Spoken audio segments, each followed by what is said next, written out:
রব তোমাকে সবকিছু করতে বলেনি, তিনি জানে তোমার কষ্ট হবে, তাই রব তোমার জন্য ব্যবস্থা করেছে এমন এমন অনেক নেকির মাধ্যম যা তুমি না করলেই নেকি। শুকর না খেলে নেকি,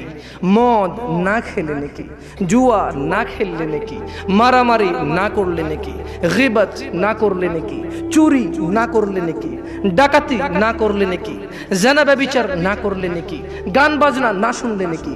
দেখেছো, তিনি তোমাকে সব করতে বলেনি, তিনি জানে তুমি দুর্বল, তুমি পারবা না, তাই তোমাকে অনেক কিছু এমন অনেক কিছু বলেছে, থাক করিও না, এটা তোমার নেকি হবে ইনশাআল্লাহ। ইয়া আইয়ুহান নাস اتقوا ربكم الذي خلقكم من نفس واحدة وخلق منها زوجها وبث منهما رجالا